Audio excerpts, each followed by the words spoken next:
কুরবানির ঈদ কি তবে গরু ছাড়াই? কলকাতার হাইকোর্টের এক রায় যেন কোটি কোটি মুসলিমের মাথায় আকাশ ভেঙে ফেলল। কিন্তু আদালত যা বলছে আর ভারত সরকার যা করছে তার পেছনে আসল রহস্যটা জানলে আপনিও চমকে উঠবেন। কলকাতা হাইকোর্ট স্পষ্ট জানিয়ে দিল, কুরবানির জন্য গরু নাকি আবশ্যিক নয়, অন্য প্রাণী দিয়েই কাজ চালানো সম্ভব। আদালতের এই ধর্মীয় দোহাইয়ের আড়ালে আসলে কোন খেলা চলছে?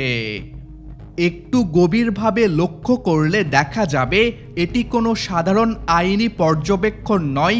এর মূল উদ্দেশ্য গরু কুরবানি বন্ধের নামে ভারতের মুসলিম সম্প্রদায়কে মানসিকভাবে কোণঠাসা করা এবং তাদের ধর্মীয় স্বাধীনতায় আঘাত হানা। কিন্তু সবচেয়ে বড় ভণ্ডামি আর দ্বিচারিতা লুকিয়ে আছে ভারতের অর্থনৈতিক নীতিতে। দেশের ভেতরে মুসলিমরা গরু কুরবানি দিলে ধর্মীয় অনুভূতিতে আঘাত লাগে, আইন আর আদালতের কোপ পড়ে। অথচ এই একই ভারত সরকার বিশ্বের অন্যতম শীর্ষ বিফ বা গরুর মাংস রপ্তানিকারক দেশ। প্রতি বছর বিদেশে লাখ লাখ টন গরুর মাংস রপ্তানি করে এই সরকার হাজার হাজার কোটি টাকার বৈদেশিক মুদ্রা পকেটে ভরছে। দুই দিকে দুই রকম নীতি। একদিকে ঘরের ভেতর মুসলিমদের অধিকার কেড়ে নিয়ে তাদের কোণঠাসা করার সস্তা রাজনীতি, অন্যদিকে সেই একই গরুর মাংস বিদেশে বিক্রি করে ডলার উপার্জনের বাণিজ্য। যদি গরুর প্রতি এতটাই ভক্তি আর দয়া থাকে তবে রপ্তানির ক্ষেত্রে সেই ভক্তি কোথায় উবে যায়?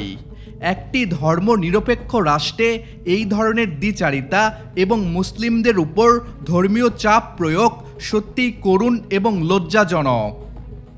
মাঝে মাঝে কোনো রক্তক্ষয়ী যুদ্ধ ছাড়াই ইতিহাস বদলে যায়, কোনো স্লোগান বা রাজপথের আন্দোলন ছাড়াই ঘটে যায় এক নিঃশব্দ অর্থনৈতিক সুনামি। 2026 সালের কুরবানির ঠিক আগ মুহূর্তে ওপার বাংলায় যা ঘটছে তা কেবল একটি রাজনৈতিক ভুল নয়, বরং একে বলা যায় ইতিহাসের সবচেয়ে বড় আত্মঘাতী চাল।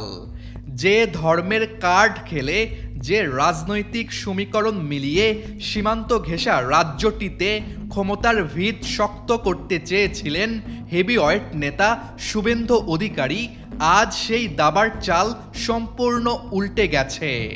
কোনো রকম মারামারি বা দাঙ্গা ছাড়াই কেবল এক নীরব, শান্ত এবং সুদূর প্রসারী সিদ্ধান্তে পুরো ওপার বাংলার গরুর বাজার আজ ধ্বংসের মুখে। পানির দরেও মিলছে না কোটি কোটি টাকার পশুর ক্রেতা। কিন্তু কেন এই চরম বিপর্যয়? কার পাতা ফাঁদে আজ পা দিয়ে কাঁদছেন ওপার বাংলার হাজার হাজার প্রান্তিক হিন্দু খামারি?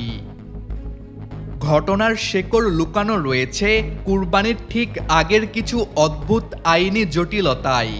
পশ্চিমবঙ্গের রাজনৈতিক অঙ্গনে নিজের আধিপত্য বজায় রাখতে প্রশাসন এক অভূতপূর্ব সিদ্ধান্ত নেয়।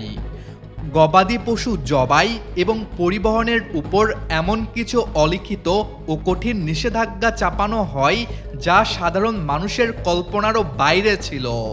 নিয়ম করা হয় কুরবানির জন্য গরুর বয়স ন্যূনতম 14 বছর হতে হবে। শুধু তাই নয়, পশুর ফিটনেস সার্টিফিকেট এবং খোদ গরুর বার্থ সার্টিফিকেট বা জন্মসনদ পর্যন্ত যাচাই করার প্রহসন শুরু হয় হাটে ঘাটে। রাস্তার মোড়ে মোড়ে চেকপোস্ট বসিয়ে মুসলিম ব্যবসায়ী ও ক্রেতাদের চরম হয়রানির মুখে ফেলার এক নীল নকশা তৈরি হয়েছিল।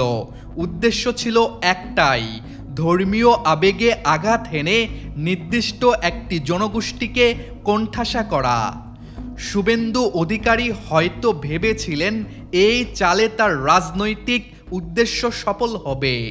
যে পশুর হাটে কুরবানির আগে লাখ লাখ মুসলিম ক্রেতার ভিড়ে পা ফেলার জায়গা থাকতো না, রাতারাতি সেই হাটগুলো মরুভূমির মতো খা খা করতে শুরু করে।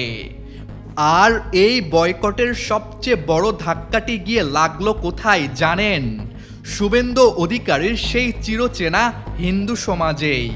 কারণ পশ্চিমবঙ্গে বাণিজ্যিকভাবে যারা বড় বড় খামার গড়ে তুলছেন, সারা বছর লাখ লাখ টাকা খরচ করে উন্নত জাতের গরু লালন পালন করছেন, তাদের একটি বিশাল অংশই কিন্তু প্রান্তিক হিন্দু খামারি। ভেবেছিলেন কুরবানির ঈদে মুসলিম ক্রেতাদের কাছে ভালো দামে গরু বিক্রি করে তারা ঋণের বোঝা শোধ করবেন, পরিবারের মুখে অন্ন যোগাবেন। কিন্তু আজ হাটে কোনো ক্রেতা নেই। চোখের সামনে নিজেদের সারা বছরের স্বপ্ন এবং কোটি কোটি টাকার সম্পদ এভাবে পানির দামে বিক্রি করতে দেখে আজ এই প্রান্তিক খামারিদের দেওয়ালে পিঠ ঠেকে গেছে।